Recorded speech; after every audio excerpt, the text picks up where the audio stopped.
And just ahead of the new talks here in Berlin aimed at ending the war in Ukraine, German Chancellor Friedrich Merz struck a notably cautious tone about cooperation with the United States. He warned that Europe must prepare for a fundamental shift in its relationship with Washington, even as it faces an increasing threat from Russia.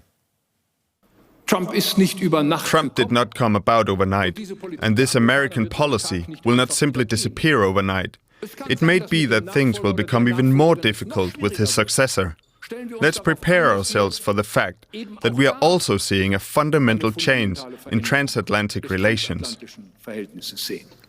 The decades of Pax Americana are largely over for us in Europe, and also for us in Germany. It no longer exists as we knew it, and nostalgia is of no help here. I would be one of the last people who would not like to indulge in this nostalgia. But it's of no use. The fact is that the Americans are now pursuing their own interests very, very vigorously. And the only response to this can be for us to pursue our own interests as well. Let's discuss this with DW Chief Political Editor Michaela Kuffner, who was in Munich when Chancellor Merz made those remarks. Michaela, very notable comments from the German Chancellor. Do you understand Merz to mean that the European partnership with the Americans is over and will not return even after Trump? Well, what it means is that he wants to hang on to every bit of that partnership that still exists. He particularly highlighted NATO, but in essence, he was catching up with comments that Angela Merkel made in 2017 when she came back from her first visit, meeting the newly elected US President Donald Trump. She then said that the times where you could rely on partners were over. So what we see is this debate about wake-up calls and having to become more independent, almost going into a decade. But Friedrich Merz notably also went further. He compared the situation right now with 1938, when Germany occupied Austria and parts of Czechoslovakia. And there was what was historically then described as an appeasement policy. There was a belief that Adolf Hitler wouldn't go further than that would stabilize the situation. Well, we all know what followed. What followed was World War II. So it was a very striking speech that he gave to probably the most regional-minded of politicians in Bavaria.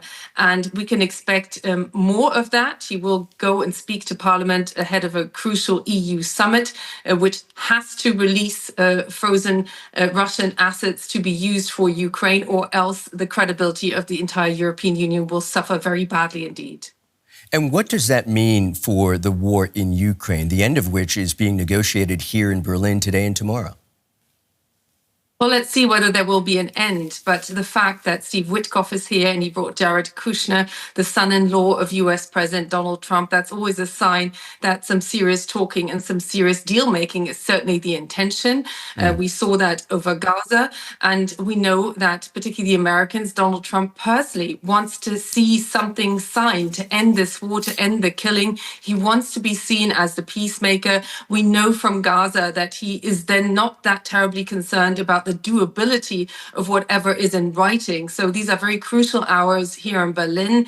We're also getting indications that Volodymyr Zelensky, who's expected for tomorrow, could potentially be seen in town even earlier. Certainly the police is bracing for a state visit, it says. So these are crucial moments, and it will be crucial how much territory Ukraine will have to cede, whether Volodymyr Zelensky can himself describe that as a dignified peace that he keeps calling for, and what the terms will be for EU accession. Because whether there's EU accession by 2027 or not, which is currently in that 20-point plan, we know that the European Union would be very interested to open the doors as wide and as fast as possible to Ukraine to bolster it against Russia.